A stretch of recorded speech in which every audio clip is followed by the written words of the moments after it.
강력한 선수들을 나눠야 돼요. 네. 이 두 명이 가장 뛰어난 것 같은데 한 명씩 저는 일단 오케이. 저도 여기 이쪽 나도 한 명. 자, 그러면 뭔가 구색이 갖춰진 것 같은데?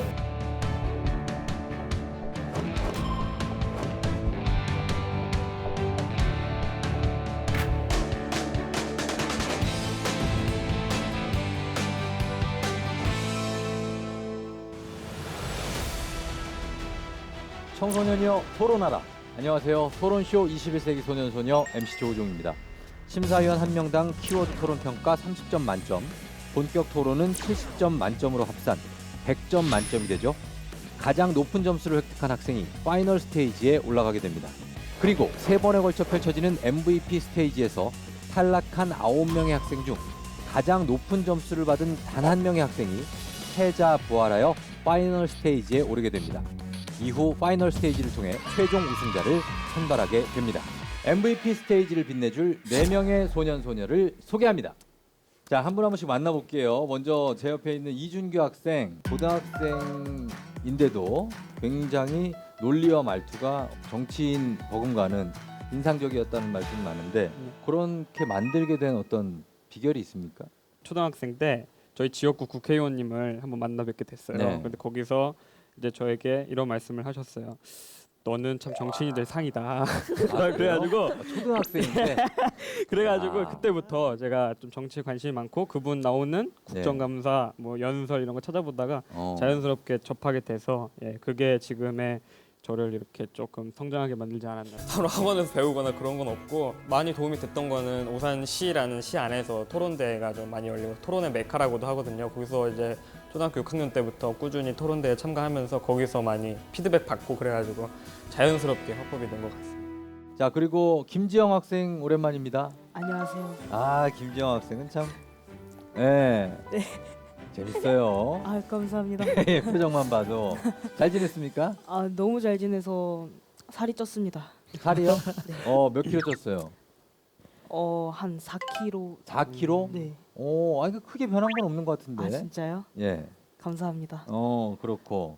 그리고 주변에서 방송을 보고 뭐 가족들이라든지 뭐라고 얘기합니까? 사실 제가 보지 말라고 말했는데 네. 저희 아빠께서 다 얘기를 해놨더라고요. 그래서 가족들 모두가 다 봤는데 예. 어떻게 고모들이랑 고모부를 얘기를 안 해줄 수 있냐 서운하다 하셔서 오늘 얘기해드리러 또 고모들 얘기를 약속했습니다. 해달래요? 토론쇼에서? 네. 이게 토크쇼가 아닌데. 저번에 할머니께서 힘을 주셨다면 이번에는 이제 방송에 출연 안 나왔다고 서운해하신 고모들께 힘을 한번 빌려볼까 생각을 합니다. 아무래도 준비를 못 해왔던 게 제일 컸던 것 같습니다. 많이 한 것 같습니다. 조금 있습니다. 이어서 우리 왼쪽에 반수현 학생은 정말 오랜만입니다. 2회 때 출연했었고 MVP가 됐는데 자, 이번에는 어떻습니까? 토론에 투자한 시간 얼마나 투자했다? 길게 그냥 조금씩 챙겨가면서 해서 일주일 정도? 일주일. 네. 일주일을 준비했다. 예. 여기 일주일 이상 투자한 사람 있습니까? 없네요, 그죠? 예. 어떤 시간 투자는 일단 제일 많이 했으니까 아유, 투자 대비 효용이 좀 나와야 될 텐데, 그죠? 그니까요. 네. 근데 효용이 안 나올까봐 지금. 전 자료 조사를 조금 더 신경을 썼던 것 같아요. 그 당시에는 제가 자료가 너무 부족했어가지고 막 생각나는 대로 말하는 경우가 되게 많았거든요. 그래서 조금 자료를 많이 찾아보려고 했고 여러 방면에서 말이 조금 빠른 것 같고 톤이 살짝 높은 것 같아서 말을 조금 더 또박또박하고 정확하게 하려고 많이 노력했습니다. 마지막으로 조성준 학생. 네. 어땠습니까? 본인이 나온 방송 보고 좀 만족했나요? 분명 말할 때는 좀 뿌듯하고 이 정도면 잘했지 했는데 딱 유튜브로 보는 순간 왜 이랬을까 이런 느낌이 좀 많이 들었습니다. 어떤 부분이 좀 그랬어요? 그러니까 좀 잘 말하고 좀 쭉 이어서 말하는 것 같은데 또 영상으로 보니까 뭐 저 멈칫했다가 나오고 멈칫했다 나오고 이런 게 좀 많아서 좀 그게 좀 내가 이렇구나 하고 그래요? 되돌아볼 수 있어서 오늘은 좋았던 좀 것 같아요. 수정 보완을 해서 나왔습니까? 나름대로 한다고는 했는데 예. 또 나중에 유튜브 보면 또 그럴 수도 있다고 생각해요. 그래요. 그때는 사실 토론대회도 처음이고 막 카메라 앞에 서서 찍는 게 좀 낯설어서 좀 떨고도 했었는데 이번에는 좀 말하는 법이나 좀 정리하고 말하는 법 같은 거를 좀 연습하면서 괜찮은 모습을 보여드릴 수 있지 않을까 싶어요. 각 토론에서 MVP를 차지했던 학생들이기 때문에 토론 실력이 둘째가라면 서러운 학생들입니다. 자, 과연 어떤 토론을 오늘 펼치게 될지 기대가 되는데요. 토론 대결에 앞서 오늘 소년 소녀들의 토론을 실시간으로 보면서 심사해 주실 심사위원들을 소개하겠습니다.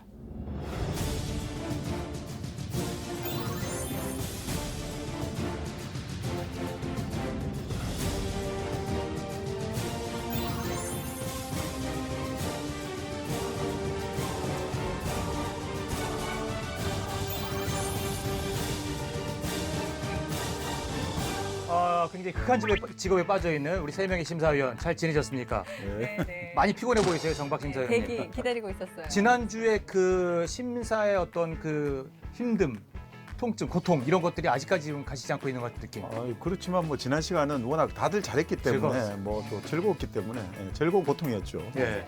그런가 하면 이제 정말 채점을 신중하게 더 잘해야겠다는 생각 안 드세요? 친구들의 이 토론 실력을 한 회로 보기에는 아쉽구나. 네. 한번 그 순간 뭐 주제가 좀 잘 맞거나 내가 자료 조사한 것에 좀 얘기할 게 많을 경우도 있고 그렇지 않은 경우도 있지 않을까. 네. 그래서 보면서 아 정말 커가는 아이들이 맞구나 이걸 느꼈어요. 나랑 정반대구나. 저는 네. 나 따위가 어떻게 이런 분들에게 채점 따위를 할 수가 있을까.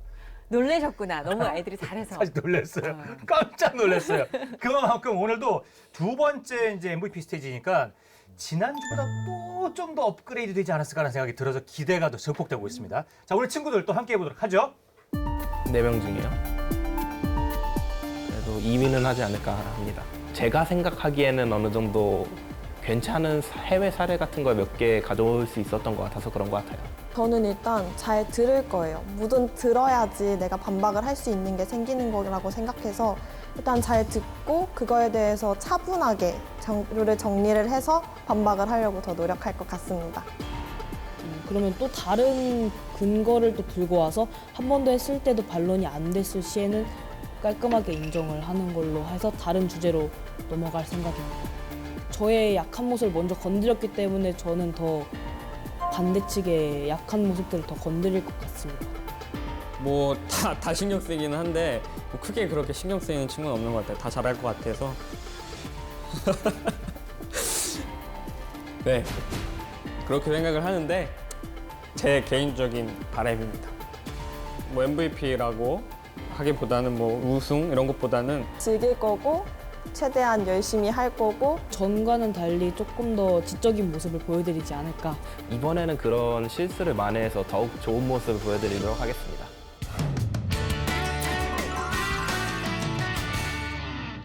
본격 토론에 앞서서 저희가 키워드 토론을 진행해 볼 텐데요.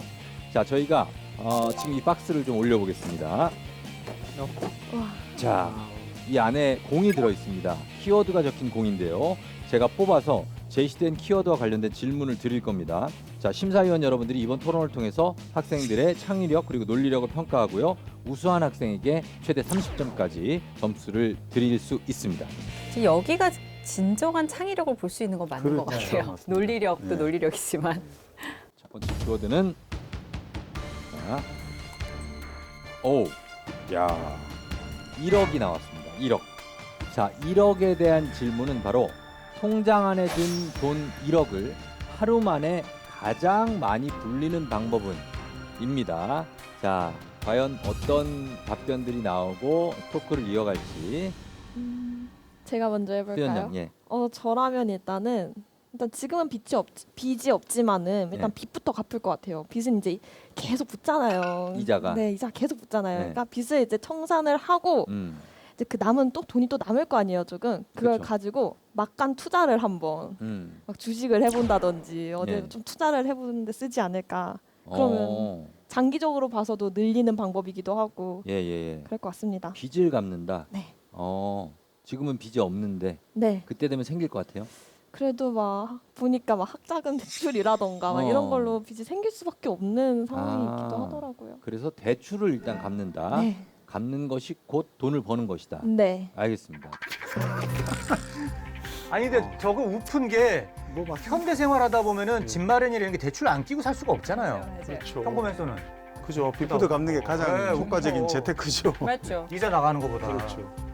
저는 건강식품을 사려고 할 것입니다. 건강식품을 사요? 네. 왜요? 오늘 안에 건강을 잃어서 죽게 되면 뭐 남는 게 없잖아요. 그래서 이왕이면 건강식품을 사서 건강을 먼저 챙겨서 예. 하는 게 1억을 가장 많이 불리는 방법이 아닐까 생각이 됩니다. 여기 오늘 안에 본인이 죽을 확률이 되게 크지 않잖아요. 그래도 사람이를 혈색이 좋아 보이시는데. 밥을 먹어서 뭐 좋은 거 많이 드시는 것 같은데. 예? 건강이 곧 재산이다. 네. 알겠습니다. 남자분들은 네. 제가 먼저 먼저. 네. 예. 저는 두 가지 방법이 있는데요. 네. 이제 하나는 이제 선행적으로 얘기하면은 이제 기부를 하는 겁니다. 1억 전부를. 전부를? 남들이 불린다는 게 꼭 재정적으로 불리는 게 아니라 이 사람들의 행복을 불릴 수 있는 거잖아요. 그죠? 내 행복도 불어나고 그 사람들의 행복도 불어나니까 남들이 불릴 수 없는 이러한 것들을 행복을 불릴 수 있다고. 아까 저기 반수현 토론 저기 학생께서 말씀하셨듯이 투자를 저도 할 거 하는데 저는 투자를 분산 투자를 할 겁니다. 계란을 한 바구니 담지 마라 해가지고 여기에 투자하고 저기에 투자하고 해가지고 여러 가지 분산 투자하고 펀드도 하고 이렇게 해가지고 그게 가장 많이 불릴 수 있는 가장 합리적인 방법이라고 한다고 하더군요. 그래서 저는 분산 투자 아니면은 행복을 불리기 위해서 기부하는 그런 거. 굉장히 약간 정치적이네요. 그죠? 기부하고 이래가지고 표 받으려고. 그건 아니에요. 그거 맞는 거 건 아니고 그냥 선행 아마 이분들의 행복을 위해서 하는 거.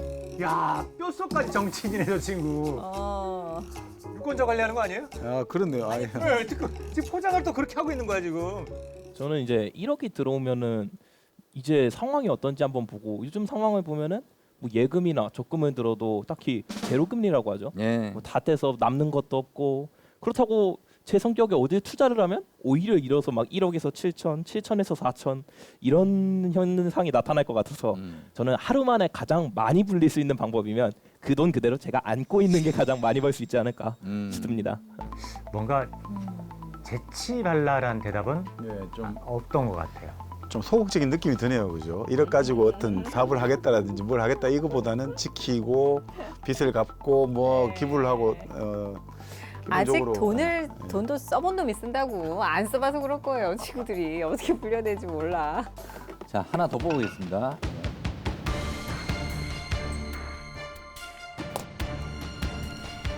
밥이 나왔습니다. 밥. 네. 밥은 빌 게이츠와 식사할 수 있는 방법은입니다. 왜 유명인하고 식사하려면 막 어떤 분은 막 1억 내고 막 뭐 점심 한 끼에 얼마 그래서 뭐 그분이 받아서 기부하기도 하고 그러는데 어떻게 하면 좀 빌 게이츠랑 밥을 먹을 수 있을까요? 이게 상황이 일단 빌 게이츠랑 밥을 먹는 거잖아요. 그럼 저희가 일단 미국이나 뭐 다른 나라의 사람하고 만나는 거죠. 예. 그러면 이제 미국에 가서 빌 게이츠라는 동명이인을 가진 사람을 찾고 그 사람한테 부탁을 하면 결과적으로 나는 빌 게이츠랑 밥을 먹었다. 이렇게 되는 게 아닌가. 이게 그 유명하신 빌 게이츠 분하고 만나는 것보다는 좀 더 빠르고 편하게 할 수 있지 않을까라고 생각합니다. 동명이인을 만난다. 그렇네. 좋네요. 지금 다 여러 명의 학생들이 그렇죠. 뺏겼다라는 듯한 지금 말투예요. 저는 다른 생각이 있다면 보통 유명하신 분들이면 가족 관계도도 같이 뜨잖아요. 연관 검색어로. 막 어머니가 누구신지 아니면 부인은 누구신지. 그럼 이제 거기에 자식이 있을 거 아니에요. 자식 아니면 그 분의 친척 그 분과 결혼을 해서 언제 하냐고 결혼을. 그렇게 가족 식사로 함께 한다라는 저의 생각입니다. 아니 말이나 통하냐고요. 결혼을 어떻게? 결혼은 이제 사랑에 대해서는 언어는 좀 필요 없다고 생각합니다. 없이 할 거예요 결혼을? 아니 언어는 중요하지 않다고 생각하기 때문에. 그 사람 사랑합니까? 사랑할 수 사랑할 수 있다고요? 어떻게 대화 한번 나눠볼까요? 영어로 한번 영상 편지 한번 보낼까요? Hi, nice to meet you. I'm 지영 Kim. Call me. 뭐 콜미 번호를 알아야지 콜미. 일단 그쪽에 시댁 며느리로 들어간다. 네네. 빌 게이츠 댁에 빌댁에. 네네. 그래요. 자, 또 뭐 있을까요? 그 빌 게이츠 준규군. 분이 되게 검소하시다고 들었어요. 제가 그래서 집 앞 있는 햄버거 가게를 자주 이용한다고 들었거든요. 뉴스 기사를 봤었어요. 그래가지고 저 사람 옷은 많이 봤는데 완전 아저씨 차림인데 하고 딱 보니까 빌 게이츠다. 그래요? 네, 실제로 그 사진을 찍어가지고 시민들이 빌 게이츠 돈 많은데 5,000원짜리 햄버거 사 먹는 이런 뉴스 봤거든요. 그래서 가장 빠른 방법은 현실적이게는 아마 집 앞 햄버거 가게에서 네. 이제 죽치고 앉아 있는 거 기다리는 나올 거죠. 때까지. 빌 게이츠 언제 와요? 이러면서 영화한테 집 종업원한테 물어보면은 뭐 평일 뭐 토요일에나 뭐 오세요 이러면은 이제 그때 그래서 이제 왔어요. 왔어요. 그때 왔는데 네. 어떻게 같이 먹어야 됐잖아요. 같이 뭐 햄버거 먹으면 되죠. 같이 거기서. 아니 어떻게 같이 뭐 통성명이라 해야지. 통성명이라 영어를 배워 가야겠죠. 영어를 그러니까 빌 게이츠가 이렇게 먹고 있으면 옆에 쓱 앉아. 쓱 가서 앉아. Nice to meet you. I take your. I want to take photo 하면서 이제 같이 햄버거 한입 베어 먹은 거잖아요. 식사한 거. 그 일단 앉아서 햄버거부터 물어. 물고 그다음 사진 같이 찍고 그다음 지금 빌 게이츠가 저한테 질문하실 거 아니야. Where are you from? I'm from Korea. 뭐 기본 소득 뭐 나이스 그러면서 뭐 컴퓨터 짱 이렇게 이제 대화를 하면은 식사를 할 수 있지 않을까. 좀 유머적이긴 하지만. 예. 자, 수연 양 어떻게 할까요? 요즘 보면은 SNS나 유튜브 되게 많이 잘 돼 있잖아요. 근데 막 유튜브 같은데 보면은 막 포트폴리오 엄청 잘 만들어가지고 막 그래서 스카우트가 왔다. 막 그래요. 이런 거 되게 많거든요. 그러니까 컴퓨터나 이런 걸로 막 창의적인 걸 많이 해서 막 내 플랫폼에 올리는 거예요. 막 SNS에. 그래서 그쪽에서 먼저 스카우트 제의가 올 수 있도록 나 한번 만나보자 이렇게 막 나올 수 그래서 마이크로소프트 와도 뭐 빌 게이츠가 직접 보내지는 않을 거 아니에요. 네, 저분은 회장 아니에요. 그래도 너무 탐신해서 얘 내가 데리고 오고 싶다. 만약 데리고 왔어. 그래서 시애틀에 갔어요. 뭐 실리콘밸리 보이는데 갔어. 네. 그래가지고 회장실은 딴 층이에요. 네. 나는 직원이니까. 직원이니까. 뭐 어떻게? 저 계약 조건으로 빌 게이츠 한번 만나게 해주세요. 이렇게 하면 되지. 같이 식사할 수 있는 조건으로 네. 나는 이 회사에 들어가겠다. 네. 그러면은 좀 될 수도 있겠네요. 알겠습니다. 자, 이렇게 빌 게이츠와 식사할 수 있는 방법까지 한번 알아봤습니다. 확실히 아직까지는 완성형 토론러가 아니라는 게 말하자면 그 학생들이 아니라는 게 마음에 쏙 드는 정도의 답변을 하거나 무릎을 탁 치게 만드는 경우는 좀 없었어요. 지난번 시간보다는 조금 오늘 그 재치라는 것들은 좀 떨어지는 것 같아요. 그러니까 누구나 알 수 있는 어떤 질서라고 해야 될까. 그래서 조금 게 아쉽기도 하고. 그렇지만 그나마 그 와중에도 한두 명 학생 정도는 재치 있는 답변을 하니까 거기에 아무래도 저는 좀 주안점을 뒀습니다. 좋아요. 그럼 우리의 속마음을 한번 서로 확인해 보도록 하죠. 자, 먼저 그러면 김지영 학생의 키워드 토론 점수는 하나, 둘, 셋. 단수연 양의 키워드 토론 점수 확인하고 있습니다. 하나, 둘, 셋. 이준규 학생의 점수를 한번 확인을 해 보도록 하겠습니다. 하나, 둘, 셋. 조성준 군의 점수는 바로 이렇습니다. 그렇다면 이제 본격적으로 본격 토론 과연 어떤 생각들을 가지고 있는지 함께 보시기 바랍니다.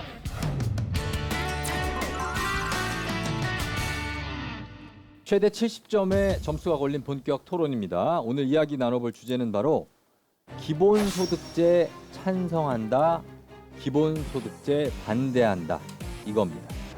자, 기본소득제, 재산, 소득, 고용 여부, 노동 의지에 상관없이 모든 국민에게 동일한 최소 생활비를 지급하는 것을 뜻하죠. 지난 5월에 코로나19로 인해서 1차 재난지원금이 전 국민에게 지급이 됐죠. 사실은 일시적인 지원금이기 때문에 기본소득제라고 할 수는 없지만 선별적 지급이 아니라 전 국민에게 보편적으로 지급됐다는 점에서는 맥락을 같이 하고 있다고 볼 수 있겠습니다. 여러분은 이 1차 재난지원금 어디에 사용했습니까? 저는 주로 맛있는 거 먹는데 사용했습니다. 뭐 식당 가서 뭐 사 먹고 하는데 고기 사고 맛있는 거 먹고 그런 식으로 사용했던 것 같습니다. 그리고요 또. 전 못 사 먹었던 거 똑같이 사 먹고 그다음 친구들과 좀 자주 못 놀았을 때 엄마한테 용돈 좀 더 받아서 친구들하고 좀 놀기도 했었습니다. 지역 경제 활성화를 좀 시켰네요. 그 지역 화폐 많이 썼죠. 지역구 신경을 써야 되니까. 어때요? 그 1차 재난지원금이 코로나19로 어려운 상황에 좀 실제로 도움이 됐다라고 느꼈습니까?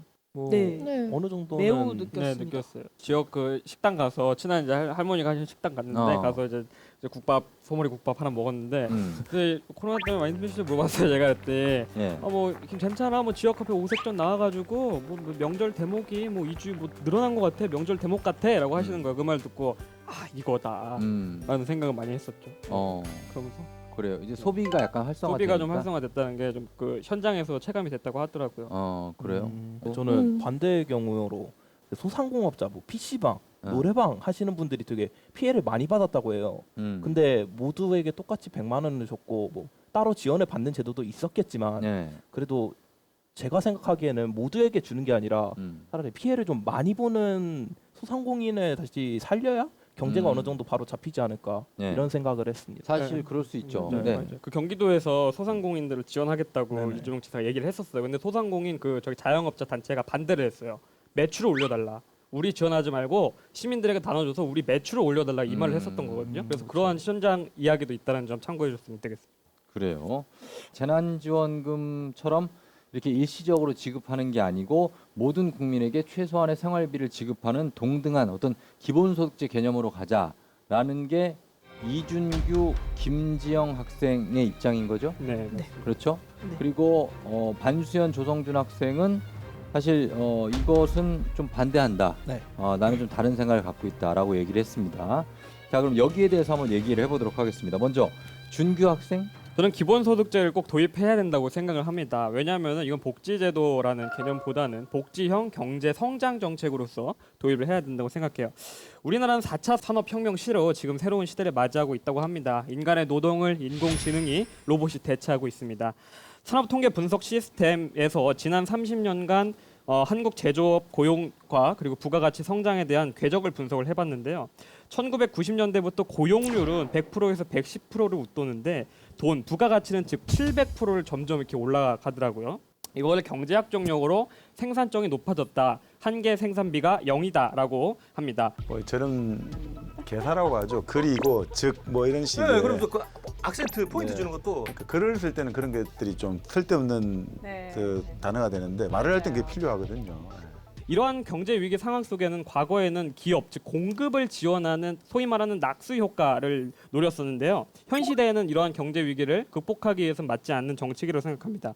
못 사는 사람들을 지원해주는 복지 개념에 더해서 이제는 국민들의 가처분 소득을 올리고 소비를 진작시켜 공급을 자극하는 즉 이제 낙수 효과의 반대인 분수 효과, 소비를 촉진시키는 경제 위기 극복 정책을 사용해야 된다고 생각합니다. 근데 지금 보면 어떻든 기본소득을 그 복지가 아니라 성장이다. 경제를 위해서도 써야 된다는 거죠 지금. 그러니까 이제 그런 식으로 본인은 이제 그 앞으로 논지를 펼쳐 나갈 거다. 이걸 아주 뭐 정연하게 설명하고 있습니다. 지역량이 좀 어떻게 좀 보충 설명해 줄 수 있습니까? 이미 충분히 많은 것을 얘기를 해서 보충 설명할 건 없지만 저는 이제 제 이야기를 말하자면 현재 인공지능과 로봇으로 인해 일자리가 많이 줄어든 시세입니다.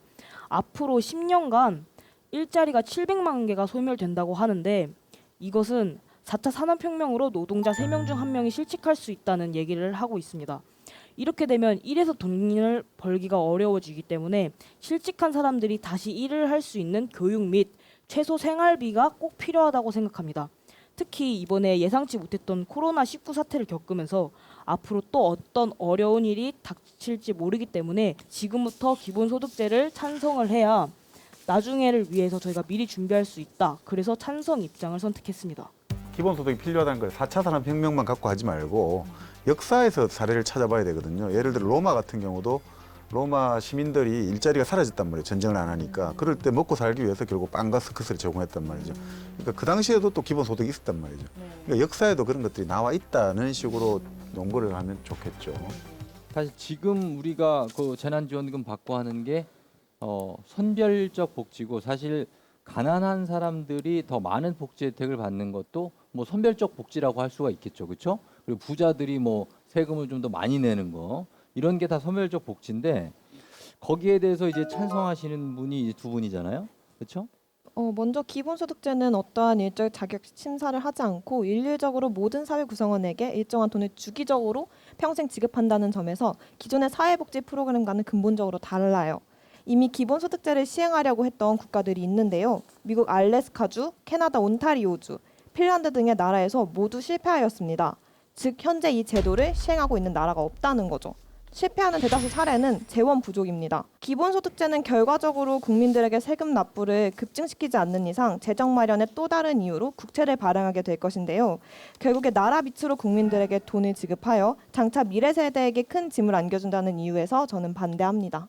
저는 이제 아까 말씀하신 것처럼 4차 산업혁명이 다가오고 그에 대한 뭐 실업 보장, 뭐 취업 보장을 해서 기본소득제를 시행해야 되는 게 맞다. 이런 말씀을 들었습니다. 근데 저는 오히려 반대라고 생각했던 게 2017년 글로벌 컨설팅 업체인 맥킨지 글로벌 연구소에서 발표된 보고서를 보고 하나 주장하고 싶은 말이 있는데요. 2030년에는 로봇이 뭐 3억 7,500만 명 그리고 최대 8억 명까지 근로자를 대체할 것이다. 말씀하신 대로 근로자 일자리가 현저히 줄어들게 될 것이다. 이런 주장을 받습니다. 예. 하지만 그에 대비해서 IT 개발, 재생에너지, 새로운 분야 또한 고령화 사회가 되면서 노인분들을 도와주는 그런 복지과 이런 직업들은 반대로 5억 5천만에서 8억 9천만까지 늘어날 수 있다는 주장이 있습니다. 예. 4차 산업혁명은 아직 도래한 것이 아니고 결과가 난 것이 아니기 때문에 저런 가능성도 있지만 이렇게 IT 업계, 다른 새로운 분야의 일자리 창출에 대한 가능성도 있다고 봅니다. 여기에 대해서는 요 한번 얘기해 보죠. 어떻습니까? 일자리가 많이 이제 줄어들 것이다. 맞아요. 라고 그 얘기를 일자리 하는데. 뭐 줄어든다는 거 아까 상대 측에서 인정하셨고요. 우리 국민들이 대부분 근로자 그러니까 노동 집약적인 약간 그런 AI라는 이런 고기술화된 숙련된 전문가가 없다는 말씀입니다. 대부분 저희 아버지나 뭐 여러 가지 분들도 일하시는 분들 보시면은 대부분 다 그런 AI는 고불가치 산업의 기술에 좀 약간 적응하지 못하고 적응하지 안 되고 그러한 기술을 추구하는 사람들이 아닙니다. 그렇기 때문에 그 이러한 일자리를 알기 위해서는 그러한 것을 교육을 실시해야 되고요. 복지도 그냥 지금 바로 노동자에서 바로 사회복지사로 전환되는 그런 게 바로 전환이 불가합니다. 그 과정에서 교육도 필요하고요. 학습도 필요하고 경험도 필요합니다. 그 과정에서 그러면 노동하고 이 복지라는 걸 하기 위해서는 교육이 필요한데 이 교육을 하는 동시에 노동을 할 수 없다는 겁니다. 그래서 이 복지라는 서비스를 하게끔 일자리를 만들려고 전환을 하려고 하면은 사회복지라는 교육을 받아야 되는데 이 교육을 하기 위해서는 생계를 유지할 수 있는 어떤 수단이 보충이 돼야 되는 거죠. 노동이랑 같이 병행할 수 없으니까요. 생계를 보장하기 위해서 기본소득제를 도입해야지만 일자리가 창출될 수 있다라고 말씀을 드립니다. 하지만 저는 이제 그런 방안은 기본소득제가 아니라 기존에 있던 복지제도, 뭐 청년 취업 관련 제도, 뭐 고용보험 이 등과 같은 제도로 충분히 커버할 수 있다고 생각합니다. 말씀하신 대로 분명히 일자리의 전환 시기가 찾아오고 있는 것은 맞고, 하지만 기본소득제를 따져봤을 때 정부의 지출은 굉장히 많지만 정작 국민 한 사람이 얻을 수 있는 돈은 많지 않습니다. 그리고 4차 산업혁명으로 인해 모든 사람이 실업자가 되는 것도 아니고 남아있는 사람들도 있기 때문에 뭐 일자리를 잃는 사람들에 대해서 선별적 복지를 통해서 재취업을 할 수 있게끔 또는 실업을 방지할 수 있게끔 복지 제도를 좀 더 기존에 있던 것을 강화하는 것이 낫다고 생각합니다. 저럴 때는 하나의 사례를 케이스를 들어주는 게 좋거든요. 뭐 예를 들어 가지고 무인 정찰기가 하나 들어왔단 말이죠. 예, 그런 것들이 하나 뜨면 300명이 필요하거든요. 이전에는 그런 전투기 하나 뜰 때 100명의 일자리가 필요했는데 그러면 오히려 무인 정찰기 하면서 일자리 늘어난다. 뭐 이런 식으로 해서 하나씩 그 케이스를 구체적으로 들려주면 설득력이 있을 것 같습니다. 일단 먼저 일자리가 줄면 소비가 위축됩니다. 소비가 위축되면 경제가 힘들어지고 경제가 힘들어지면 고용은 악화되고 또다시 소비가 위축되는 악순환이 반복이 됩니다. 이거에 대해서는 어떻게 되실 건지를 묻고 싶고, 선별적 복지는 저소득 계층과 같이 도움이 필요한 사람들을 선별해서 그들에게만 제한적으로 제공을 하는 것인데 모든 사람에게 조건 없이 해주는 복지가 아니고 선별되어야 받는 복지잖아요. 그렇기 때문에 비용은 적게 들겠지만 형평성에는 어긋나게 됩니다. 예를 들어서 지난 2014년 벌어진 송파 세모년 사건을 예를 들도록 하겠습니다. 어머니가 몸을 다쳐서 식당 일을 그만두게 되자 생활이 어려워졌습니다. 그러면서 큰 딸은 건강이 안 좋고 작은 딸은 실용불량자가 됐는데 이들은 도움을 요청할 수 없게 되자 스스로 목숨을 끊게 되었는데 이렇게 제도상 기초생활수급자로 인정받지 못하는 사례들이 늘고 있습니다. 복지 사각지대를 줄이기 위한 개선이 이루어지고 있지만 계속 안 되는 것에 대해서는 막상 받아야 할 사람들이 받기 위해서 선별적 제도를 한다 말씀하시는데 그런 사람들이 받지 못하는 것에 대해서는 어떻게 하실 건지 묻고 싶습니다. 국민기초생활보장제라는 게 있는데요. 지금 노동부에서 자활계층에 대해 실업대책 프로그램에 따라 구직 등록을 하게 된 뒤 기능을 보유하지 못한 이들에게 건설 일용직으로 저기능 직업 훈련을 실시하고 있습니다. 이런 제도가 있는 것처럼 돈이라는 것보다는 실질적으로 직업을 얻을 수 있게 해줘서 이걸 좀 더 강화시키고 확대시킨다면은 일자리나 이런 직접 자기가 주도적으로 돈을 벌 수 있는 상황을 만들어주는 게 저는 좀 더 좋은 방법이지 않을까라는 생각이 듭니다. 그러면 실직되고 난 후에 그 다시 일자리를 찾게 될 때까지는 기간이 필요하잖아요. 네. 교육을 받아야 되니까. 그러면 그 당시에 돈을 못 벌 텐데 그런 돈들을 선별돼서 받지 못했다고 하면 그런 기간을 어떻게 마련해 주실 것인지 얘기가 듣고 싶습니다. 실제 실업자 등을 지원하여 빈곤 문제에 대한 사회 안정망을 기초를 튼튼하게 할 수 있는 방법이 있다고 생각합니다. 고용보험이나 이런 이야기 해주면 좋을 텐데. 실업급여라든가 이런 게 있죠. 네. 기본소득이 이 선별적인 복지제도를 대신하여 들어온다면 오히려 더 넓은 복지의 사각지대가 발생할 거라 생각합니다. 예를 들어서 5,200만 명인 우리 국민에게 기본소득제로 30만 원씩만 부여한다 하더라도 뭐 170조, 180조 한 번에 나가는 돈이 굉장히 많이 듭니다. 뭐 여러 가상 분석을 통해 회계를 한다, 뭐 면세 대상을 제외한다 이런 가상 분석으로 통해 뭐 30만 원씩 지급할 수 있다라는 뭐 보고서 결과는 있지만 애초에 그런 식으로 할 수 있었으면은 기본적으로 그런 방법을 선택해서 그 돈을 다시 복지로 돌려서 좀 더 많은 사람들에게 복지를 실현하거나 기본적으로 있는 선별적 복지 제도를 좀 더 강화하는 식이 가능하고 기본소득제, 보편적 복지 제도를 시행한다 하더라도 한 사람에게 돌아갈 수 있는 돈의 양은 굉장히 적을 수밖에 없는 것이 기본소득의 특징이기 때문에 오히려 어느 정도 괜찮게 살고 있는 기초수급 생활자 같은 분들도 기초연금이나 이런 선별적 복지 제도가 흔들리고 그런 금액이 축소되게 된다면 오히려 피해를 볼 수 있다고 생각합니다. 또 오히려 어려운 사람한테 돌아가는 몫이 적어질 수 있다라는 이야기인 것 같은데 그렇게 정리해서 좀 이렇게 멘트를 끝에 하든 뒤에 하든 좀 해주면 좋겠는데 아쉽네요. 재원을 만들 때 국민들이 낸 세금으로 만들게 되잖아요. 그 세금 중에서 일부를 골라서 준다면 재원 부담자와 수혜자가 분리되는 문제가 생깁니다. 여기서 재원 부담자는 흔히들 말하는 부자, 고소득층이 이제 재원 마련하는데 세금을 많이 내거든요. 그러면 이제 그 사람들은 돈을 내기만 하는데 받는 게 없는 거죠. 그래서 저희는 그 사람들에게도 공평을 해야 되니까 부자가 많다고 죄는 아니잖아요. 근데 월 소득이 막 3천만 원이나 되는 뭐 그런 네. 부자들한테는 30만 원 준다고 뭐 그게 도움이 되겠습니까? 일단 동등하게 주고 어차피 이 사람들 고소득자인 사람들은 세금을 어차피 더 많이 내게 돼 있어요. 저소득자보다. 네. 아시죠? 그래서 거기서 좀 더 더듬면 됩니다. 그럼 사실 똑같은 거거든요. 그 사람들 빼고 이 사람들만 주는 거하고 다 나눠준다면 거기서 그만큼 더 걷는 그런 거거든요. 그러면 그걸 뭘 해결할 수 있냐면은 선별적으로 하게 되면은 분명히 탈락하는 수혜 대상자임에도 불구하고 탈락하는 사람들이 생겨요. 근데 보편적으로 지급하게 되면은 그러한 탈락할 수 있는 사람들이 없겠죠. 게다가 그 아까 우려하시는 뭐 그 말씀하신 고소득자들이 30만 원 눈까딱 하겠어요? 안 하죠 당연히. 그러니까 그 사람들에게는 받아도 뭐 받았으니까 그걸 좀 더 걷어서 그만큼 받았으니까 좀 더 걷어서 또 이게 다시 기본소득 재원으로 쓰고 이제 선순환이 되는 거죠.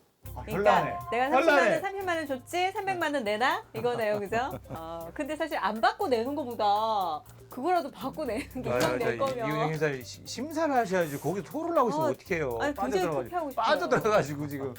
좀 다른 주제를 반론하고 싶은데 아까 얘기하셨던 게 기본소득제는 경제 성장을 위한 것으로 쓰여야 한다라는 주장이 있었습니다. 근데 제가 찾아본 사례 중 하나가 일본에서 2009년에 이런 비슷한 제도를 시행한 적이 있었습니다. 그러니까 정액급부금 제도라고 해서 소비 진작, 경제 촉진을 위해서 모든 사람에게 하나로 14만 원 정도를 주는 제도를 한 적이 있었습니다. 하지만 이런 제도가 있고 금융권에서 추산을 했을 때 단순히 민간 소비는 0.1%에서 0.2%밖에 늘지 않는 이런 결과가 있었습니다. 민간 소비가 늘지 않을 수도 있다는 가능성과 그리고 국가에서 경제에 한 번에 돈을 풀었을 때 흔히 말하는 인플레이션, 슈퍼인플레이션 이런 것이 발생할 수 있고 그거로 인해 시장이 타격받는 것은 어떻게 해결할 것인가? 말씀드리고 싶은 게 일본에서 실시한 것을 이걸 헬리콥터만이라고 하거든요. 헬리콥터에서 쫙 뿌려서 모두 구비를 아시죠? 네네. 근데 거기서는 우리의 기본소득자는 좀 차별적인 게 현금으로 지급해서 이 사람들이 현금을 국가가 지금 위기 상태고 경제가 위기니까 이건 나중에 내가 갖고 있어야겠다. 그러면서 통장에 다 저금을 한 거예요. 절약의 역설이라고 하거든요. 그래서 기본소득제를 도입할 때 도입하자는 사람의 주장이 그 기간 내에 사용할 수 있는 지역화폐로 지급을 하자. 라는 거거든요. 지역화폐. 왜냐하면 현금성이라는 그 원칙이 있는데 현금에 준하는 지역화폐예요. 현금처럼 쓸 수 있기 때문에. 그래서 지역화폐는 지역 경제에 보탬이 되고 또 도움이 되니까 일본에서 했던 건 현금이기 때문에 현금을 저장할 수 있겠지만은 지역화폐로서 우리 기본소득도 재난지원금도 지역화폐로 받았잖아요. 기본소득 또한 현금에 준하는 지역화폐를 통해서 나눠준다면은 그 문제는 해결될 수 있다고 봅니다. 우리 방수현 학생이 지금 너무 관객 모드로 이게 돌아간 것 같은데요. 근데 저거 이런 침묵 깨기 되게 힘들지 않나요? 한번 근데 저게 본인이 알고 있어야 들어갈 수 있는 건데 그만큼 이제 자료조사라는 부분에서는 지금 준규 학생하고 성준 학생이 제일 많이 해온 것 같아요. 저는 그렇게 생각하지 않는 게 이런 2009년에 사례가 있기 전에 일본에 다시 1999년으로 가보면은 뭐 지역 경제를 활성화하기 위해서 쿠폰 형태로 된 지역 진흥권을 했지만 사실상 별 효력은 없었고 실패로 돌아간 사례가 있습니다. 이것에 대해서는 지역 화폐, 지역 상품권으로 통한 지역 경제의 발전은 힘들다고 생각합니다. 자꾸 일본 쪽으로 얘기하시는데 우리나라 지금 경기도에서 지금 지역 화폐 많이 하고 있고요. 오산에서 저희도 지금 오산 살지만 오산에 지역 화폐 많이 합니다. 지역 화폐가 도입됨으로써 우리 사람들이 밖에서 돈을 쓰지 않고 우리 오산에서 돈이 쓰니까 우리 오산 안에서 경제가 돌고 돈이 도니까 내가 좀 더 삶이 편해졌다라고 이렇게 현장에서 얘기를 하거든요. 그래서 우리나라에서 지금 충분히 지역 화폐를 도입하고 있기 때문에 가능하다는 말씀을 다시 한번 드리고 싶습니다. 여기에 추가적으로 말을 하겠습니다. 이번 코로나 때문에 경제 위기가 찾아와서 정부에선 재난지원금을 줬잖아요, 저희에게. 먼저 재난지원금을 도입한 경기도 수원에서 얘기를 하겠습니다. 코로나19로 텅 빈 것 같던 시장이 재난지원금을 줌으로써 시장에 큰 활기가 돌았습니다. 그러면서 시장 주민분들께서 말씀하시기는 시장에 아무도 없었는데 그나마 지역 화폐를 쓰러 와서 우리 가게가 살아나고 우리 집이 좀 먹고 살 수 있어졌다라고 말씀을 하셨습니다. 그리고 경기도의 한 자료를 따지면 자영업자들의 매출액이 코로나 확산 이전에는 2,178만 원이었는데 코로나 확산 후에 1,446만 원으로 현저히 줄었습니다. 경기도 재난기본소득 지급을 한 후에는 1,710만 원으로 코로나 확산 이전에 80%를 회복시켰기 때문에 재난 지역 화폐만이 아니라 그냥 지역 화폐로 소득 공제를 하면 앞으로 경제든 복지든 더 나은 길로 나아갈 수 있다고 저는 믿고 있습니다. 근데 그렇게 돈을 지급을 하였을 때 실업률이 아까 전에 실업률이 또 해결할 수 있다고 말씀하셨는데요.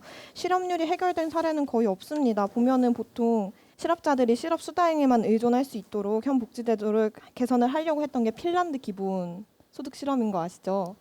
그 실험에서는 매번 계속 돈을 지급하였지만 노동 시장에 참여에 증가하지는 않았다고 해요. 그러면은 경제가 활성화되는 것보다는 일자리적으로 보았을 때는 장기적으로 봤을 때는 활성화되지 않지 않을까요? 거기에 이제 아까 반대 입장을 얘기하셨던 거랑 합해서 반론을 하자면 미국 알래스카주, 핀란드, 스위스 등의 나라가 모두 다 실패를 하셨다고 말씀을 하셨는데 여기서 실패를 인정한 건 핀란드 나라밖에 없습니다. 그리고 스위스는 국민 투표로 인해서 없어진 것이지 실패를 아직 인정하지 않은 차례고요. 그리고 지금 미국 알래스카주에서는 현재 실시되어 있습니다. 아직 그거에 대한 통계 자료는 만들어지고 있기 때문에 결과는 아직 안 나왔지만 현재 잘 실행되고 있다고 나왔습니다. 알래스카 연구기금 배당금 지급 그 제도를 얘기하시는 건가요? 네. 그 제도 같은 경우에는 물론 제3자의 관점에서 봤을 때는 관광적인 요소의 수입을 투자 상품에 투자해서 그 이익을 주민에게 나눠준다.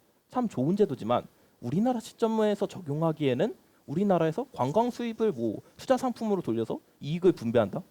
확실하게 투자를 삼을 수 있는 매개체나 자금이 없기 때문에 이 결과는 우리나라랑은 조금은 상관이 없는 이야기가 아닌가 싶습니다.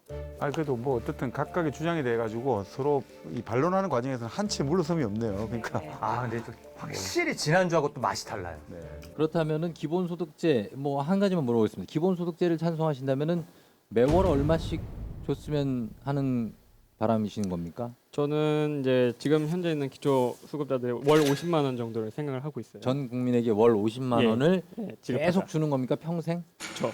근데 이제 바로 기본소득제를 하자는 게 아니라 이제 연간 50만 원부터 시작을 해서 단계적으로 조금씩 늘려가면 되거든요. 연간 50만 원. 그러니까 연 50만 원, 1년에 50만 원부터 시작해서 점점 늘려가는 거예요. 월 50만 원까지. 어떻게 하냐면은 일단은 세금을 증세를 해야 돼요. 월 50만 원씩 주려면은. 그러면은 국민들이 체감할 수 있게 해야 되는데 바로 하면은 국민들이 저항하겠죠. 그래서 조금씩 맛배기로 계속 실천해서 늘려가는 거죠, 점점. 지금 말씀하신 건 정부에서 하고 있지 않습니까? 네. 그렇죠. 조금씩 세율을 올려가면서. 세율을 올리고. 근데 기본 지금 정부는 재난지원 일시적이잖아요.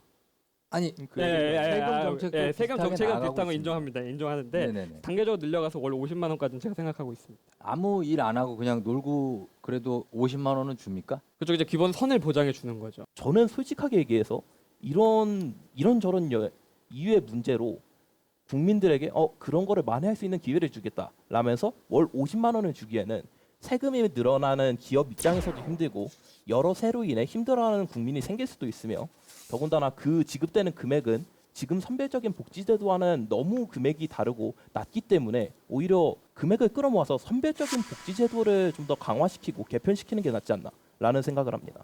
아니 우리 친구들이 계산을 해봤으면 좋겠어요. 이게 아까 선별적인 거랑 기본적인 소득 이거 받는 것도 계산해보고 최저시급 계산해보고 이러면은 이걸 해야 되는지 말아야 되는지 나오는데 현실적인 이야기를 좀 너무 안 하는 것 같아요.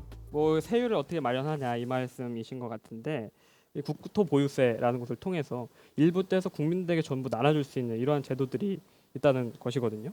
지금 보유세를 그래서 지금 네. 점점 올리고 있지 않습니까? 점점 올리고 있는 추세입니다. 올리고 있는데 이제 네. 우리 지금 종합부동산세. 네, 표 네. 우리가 지금 0.17%예요. 네. 근데 OECD 국가 평균이 0.3%거든요. 네. 네. 앞으로 계속해서 올리면은 그 올린 것은 기본소득제로 쓰자. 재원으로. 종합부동산세를 걷어서 네, 걷어서 그거를 다시 전 국민에게 나눠준다. 기본소득제 재원으로 쓰자. 재원으로 쓰자. 네. 그러면 자연스럽게 소득 불평등이 완화되는 효과가 발생하거든요. 반대로 이제 어찌 보면 대한민국이 OECD에 비해서 이 정도로 낮다라고 얘기했고 관점을 보자면 우리는 OECD만큼 걷어야 된다.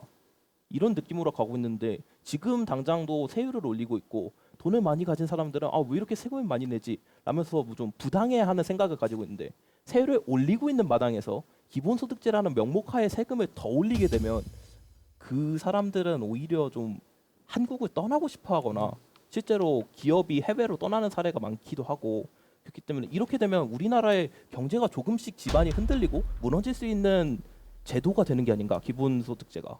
자, 기본소득제와 관련해서 여러 가지 얘기를 들어봤는데 이 문제도 사실 뭐 보통은 이제 정치하시는 분들이 많이 얘기를 하시니까 포퓰리즘 정책이 아니냐라는 비판도 많이 맞아요. 나오고 있습니다. 그리고 필요하다는 분들도 있고 하니까 과연 여러분들이 생각하는 복지, 여러분들은 어떻게 생각하는지 간략하게 한마디씩 하고 마무리를 좀 지어보도록 하겠습니다. 저는 이제 이런 토론 대회를 하고 기본소득제에 대해 알아보면서 여러 가지 뭐 세금을 더 거둘 수 있는 방법, 뭐 효율적으로 쓸 수 있는 방법에 대해 알 수 있었고 이런 세금을 더 거둘 수 있는 방법에 대해서 아까 말했던 빈부격차로 인한 사회적 약층 계열에다가 좀 더 이 사람들도 기회를 주고 풍족하게 살 수 있는 선별적 복지제도를 조금 더 강화해서 도와줄 수 있는 면이 좋다고 생각합니다. 저도 막 고된 노동은 힘들지만 적당한 기술은 행복하고 보람 있는 삶의 필수적인 요소라고 막 현인들이 옛날부터 말씀하시고 있는 건데요. 따라서 기본소득제 도입으로 무분별한 소득 지원보다는 일자리와 같은 경제적 활동을 할 수 있도록 지원을 해주는 것이 좀 더 효과적이라고 생각합니다. 돈을 막 지원을 해준다면 일자리 같은 것도 감소가 될 것이고 이렇게 해서 경제가 흔들흔들하는 것보다는 인간다운 생활을 최소한으로 보장을 해줄 수 있도록 도움을 주는 것이 조금 더 우리나라를 위해서도 더 좋은 것 같아요. 선별적 복지 같은 경우는 기준이 존재하게 됩니다. 그 기준은 아무리 촘촘히 강한데 해도 분명히 수혜 대상자에서 제외되는 사람이 분명히 생길 것이죠. 저는 이제 기본소득제가 가장 올바른 복지 제도고 거기에 대해서 참여형 소득제를 좀 말씀드리고 싶은데 사회적인 이제 노동이 이제 생계 유지형 먹고 살려고 하는 게 아니라 이제 앞으로 행복을 추구하는 삶을 하면서 그러면서도 사회적으로 참여하면서 소득을 보장해주는 참여 소득이거든요. 이러한 다양한 보편적인 복지를 통해서 앞으로 이제 우리나라가 노동을 생계 유지형이 아닌 이제 앞으로 행복을 추구하는 유지형으로서 복지가 뒷받침돼야 되고 그 복지가 뒷받침되기 위해서는 참여소득, 기본소득이 꼭 필요하다고 생각을 합니다. 네. 저는 아무리 생각해도 기본소득제를 실시를 하는 게 제일 좋은 복지라고 생각을 합니다. 4차 산업혁명으로 일명 플랫폼 산업, 예를 들면 애플, 페이스북, 구글, 아마존 등의 플랫폼이 사람들의 일자리를 많이 앗아갔어요. 특히 인공지능으로 인한 사람의 일자리 대체는 상당히 심각했고 그 사회보장 제도가 뒷받침되지 않으면 사람의 인권까지도 침해를 받을 수 있죠. 한마디로 선별적 복지를 하게 되면 그 선별되지 못한 사람들은 인권을 침해를 받을 수 있다. 오히려 사회보장과 기본소득이 만나서 저희는 가족과 친구들과 함께하는 시간도 같이 늘리면서 사회로 더 앞서 나갈 수 있게 마련을 하는 것이 옳다고 생각하기 때문에 저는 기본소득제가 옳다고 생각을 합니다. 알겠습니다. 자, 이렇게 뭐 일자리가 로봇 때문에 신기술, 뭐 4차 산업혁명 때문에 많이 없어진다에 대한 반대급부로 이 국민들이 어떻게 먹고 살게 우리가 해줘야 될 것이냐를 걱정하면서 기본소득이라는 개념이 나왔고 또 코로나19가 겹치면서 더더욱이 국민들에게 지원해야 될 그런 방안 국리가 좀 많아진 것 같습니다. 자, 앞으로 사회가 어떻게 변할지 사실 굉장히 큰 규모의 생각이 필요한 그런 토론이 아니었나 싶고요. 여러분들 수고 많이 하셨습니다. 자, 그러면 심사위원들께서는 어떻게 보셨는지 연결해 보도록 하겠습니다. 김철민 심사위원님 나와주십시오. 역시 오늘도 MVP 스테이지 두 번째 시간답게 아주 치열했습니다. 이게 처음에는 약간 오늘은 조금 싱거우려나 맛이 아주 크리스피하고 바삭바삭하니 이빨 다 부러질 뻔했어요. 자, 어떻게 보셨습니까? 토론이라는 게 물론 뭐 어떤 말을 길게 하고 또 주장을 펼치다 보니까 산문이 필요한데 결국 표현이잖아요. 이 표현을 어떻게 해야 되느냐? 압축해가지고 촌철살인의 어떤 단어로 사람들에게 딱 가슴에 좀 화인을 새기듯이 불똥을 찍어야 되는데 그런 점들이 4명 토론자가 모두 좀 모자라지 않았나 이런 좀 아쉬움이 듭니다. 한 사람 한 사람, 한 학생 한 학생씩 우리 심사위원들 생각을 한번 서로 의견을 나눠보도록 하죠. 제가 보기에는 김정 학생은 한마디로 말해가지고 옆에 오늘 참 토론도 잘했는데 옆에 있는 이준규 학생한테 결국 조수 역할밖에 못 해주지 않았나. 그 이준규 학생이 사소가 돼가지고 화력을 난사하니까 옆에서 실탄만 제공해주는 느낌. 그러니까 참 좀 운이 좀 안 좋았다 이런 생각이 들고 열심히 하셨고요. 조성준 학생이 그래도 이준규 학생에게 이제 많은 반론들도 하고 그리고 실제 자료조사 같은 거를 많이 해서 인지도 예전보다 되게 좋아진 것 같아요. 그 전에 제가 기억하기로는 예선전 때는 많이 봤어요, 그래도. 근데 오늘은 이게 정리된 멘트로 안 나와서 그렇지 그게 머릿속에 다 있었고 여기서 이걸 얘기해줘야 되구나라는 그 타이밍 자체는 참 좋았고 내용도 괜찮았던 것 같습니다. 일단 반수연 학생에 대해서 아까 정박 심사위원께서 말씀해 주신 것처럼 말이 너무 길거나 너무 말이 짧아도 좋지 않지만 저는 너무 말이 없어도 좋지 않다고 생각을 하거든요. 그리고 적재적소에 내가 준비해온 자료들을 인용하는 것도 굉장히 필요한데 그 부분에서 조금 아쉬운 부분들이 있었던 것 같습니다. 이준규 학생을 한마디로 말하면 한강수 타령이다 이렇게 볼 수 있죠. 그러니까 물의 힘을 보여줬다 이거죠. 물이라는 것은 뭐 산을 넘기도 하고 돌고 하겠지만 결국 바다로 간단 말이죠. 그러니까 가는 과정에서 모든 어떤 주변에 들어오는 물결들을 다 흡수해가지고 바다처럼 받아들이는. 그러니까 사실 그 유창함으로 모든 것을 압도했다 이렇게 볼 수 있겠습니다. 자, 그렇다면 이제 각 학생들의 점수를 확인해 보도록 하겠습니다. 자, 그럼 먼저 김지영 학생에 대한 우리의 생각이 어떤지 하나, 둘, 셋.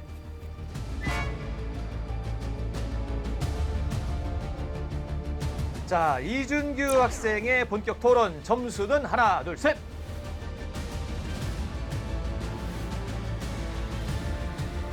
반수현 양의 과연 점수는 얼마인지 우리 함께 확인해 보겠습니다. 하나, 둘, 셋.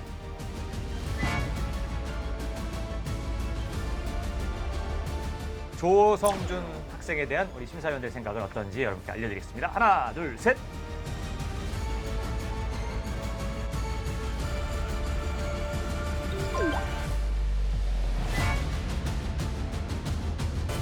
자, 그렇습니다. 정말 오늘도 저희 심사위원은 어렵게 뽑았습니다. 그래서 이 모든 결과를 정리해서 또 우리 조우정 MC에게 넘기도록 하고요. 그리고 또 궁금해지는 게 3번의 MVP 스테이지 4번째 자리를 차지하는 주인공이 누가 될지 저는 굉장히 궁금해집니다.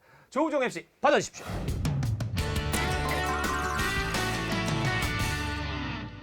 토론쇼 21세기 소년소녀. 자, 이제 오늘의 MVP를 발표하도록 하겠습니다. 그 어느 때보다도 굉장히 열띤 토론이 이어졌던 오늘의 토론쇼. 자, 과연 누가 MVP인지 먼저 MVP 선정 이유를 말씀드리겠습니다. 타고난 제스처, 박학다식하고 다양한 콘텐츠를 머릿속에 가지고 있음, 주변의 의견을 잘 흡수하고 잘 반박함, 총점 281점을 획득한 오늘의 MVP는 바로 오늘의 MVP는 총점 281점을 획득한 이준규 축하합니다. 이준규 축하합니다. 시장님. 예.